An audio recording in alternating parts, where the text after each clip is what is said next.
Auti 3. Munjeviti Jurić najbolji je trkački auto na natjecanju Piston Kupa.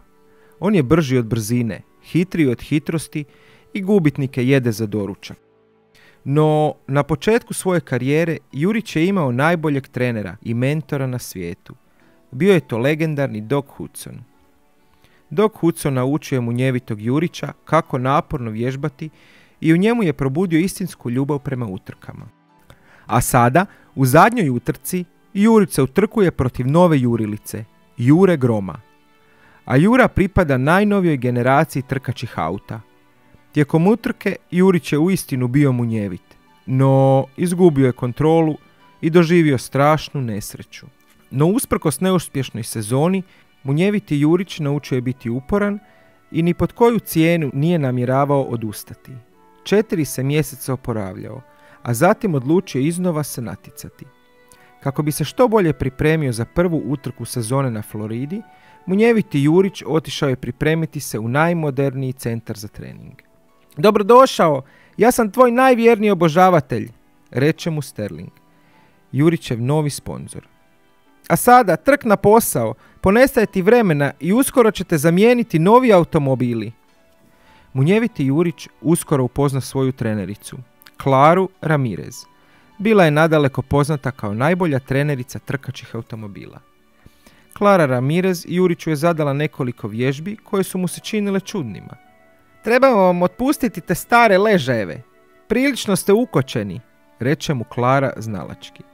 Međutim, Jurić se pošto poto prvo htio okušati u najmodernijem simulatoru za vožnju. No Klara je smatrala da još nije spreman. Jurić se oglušio na njezine riječi, popne se na simulator i uništi ga. Sterling se naljuti na Jurića, dade još samo jednu priliku da dokaže svoju sposobnost. I tako Jurić ode na obližnju plažu da zaprlja gume, pravom vježbom, a ne onom na pokretnoj traci. Klara ga je pratila u stopu da mu bude od pomoći, no nije imala iskustva u utrkama na otvorenom. Možda plaža i nije najbolje mjesto za trening. Prvo je proklizala na pijesku, a onda je potpuno zaglibila i Jurić je morao pomoći iskoprcati se. Munjeviti Jurić zatim odluči sudjelovati u prvoj utrci, ali nije želio da ga itko prepozna. S Klarom se zato preruši i ode na blatnu utrku opaljene osmice u Gromovnik Donji. Na njihov užas uskoro otkriju da je to utrka u kojoj se vozila međusobno uništavaju, a pobjednik je ono vozilo koje se izvuče čitavo. Tamo nije bilo nikakvih pravila lijepog ponašanja. Munjeviti Jurić svim se snagama trudio izbjeći neočekivane zamke i spriječiti druga vozila da se zabiju u njega i Klaru. Klara Ramirez iznenada zapne u blatu, a pomahnitali i dotrajali školski autobus Miss Skrš odluči je skršiti. Munjeviti Jurić u zadnji tren spasi trenericu od uništenja, no Klara slučajno prevrne staru cisternu punu vode.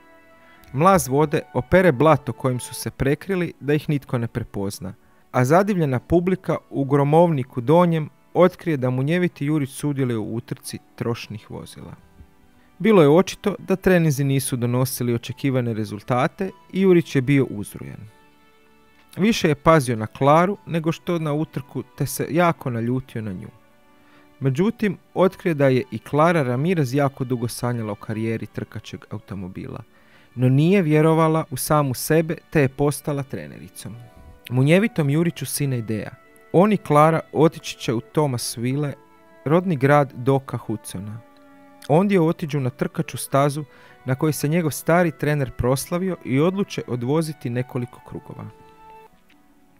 U daljini opaze kako ih promatra neki stari auto. Bio je to Špiro, trener i mentor Doca Hudsona, dok je bio najpoznatiji trkački automobil. Špiro upozna Jurića i Klaru sa veteranima, skupinom starih automobila koji su se jednom davno utrkivali protiv Doca Hudsona i bili s njim bliski prijatelji. Svi su već dugo željeli upoznati najboljeg i najslavnijeg učenika svojeg prijatelja. Veterani su s Jurićem i Klarom podijelili brojne uspomene na Doca Hudsona, a oni su ih slušali bez daha.